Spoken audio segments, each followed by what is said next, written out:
അറിയില്ലേ സഹോദരങ്ങളെ, അള്ളാഹുവിന്റെ മാർഗത്തിൽ ജീവിച്ച 2 യുവാക്കൾ, പള്ളിയുമായി ബന്ധമുള്ള യുവാക്കൾ, എന്ത് ജോലി ചെയ്താലും നിസ്കാരത്തിന്റെ സമയമാകുമ്പോ ജമാഅത്തിലേക്ക് വന്നു ചേരുന്ന യുവാക്കൾ, നിസ്കാരം മുടങ്ങാതെ ചെയ്യുന്ന യുവാക്കൾ. ആ യുവാക്കൾക്ക് നാളെ അർശിന്റെ തണലുണ്ടെന്ന് പരിശുദ്ധ റസൂൽ മുഹമ്മദ് മുസ്തഫ സല്ലല്ലാഹു അലൈഹി വസല്ലം. പ്രിയപ്പെട്ടവരെ, അങ്ങനെയുള്ള യുവാക്കളെ നിങ്ങളെ കുറിച്ചാണ് അല്ലാഹു പറഞ്ഞത്, അൻത ഇൻദീ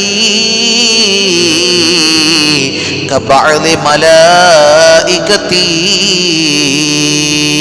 ഓ അല്ലാഹുവിനെ വഴിപ്പെട്ട് ജീവിക്കുന്ന, റമളാൻ ശരീഫിൽ ആഗ്രഹങ്ങളെ വെടിഞ്ഞ, യുവതിയായിരിക്കുന്ന തന്റെ ഭാര്യയോടുള്ള മോഹത്തെ, വൈകാരികമായ ചിന്തയെ അല്ലാഹുവിന് വേണ്ടി വലിച്ചെറിഞ്ഞ, വെടിഞ്ഞു കളഞ്ഞ യുവാക്കളെ, തന്റെ യുവത്വത്തിന്റെ സമയത്ത് തന്റെ സമപ്രായക്കാരായിരിക്കുന്ന മറ്റു പലരും ഈ മാസത്തെ അവമതിപ്പുണ്ടാക്കുന്ന തരത്തിൽ പലതും ചെയ്യുമ്പോ അല്ലാഹുവിന് വേണ്ടി എല്ലാം വെടിഞ്ഞുകൊണ്ട് ദീനിന്റെ മാർഗത്തിൽ റമളാനെ ബഹുമാനിച്ച് ജീവിക്കുന്ന യുവാക്കളെ അല്ലാഹു പറയുന്ന വാക്കാണ്, അൻത ഇൻദീ കബഅദി മലായികതി. ഓ യുവാവേ, നീ ഏതുപോലെ എന്നറിയോ, എന്റെ കൂട്ടത്തിലെ ചില മലക്കുകളോട് എന്നോട് എങ്ങനെയാണോ അതുപോലെയാണ് നീ എന്ന് അല്ലാഹു പറയും.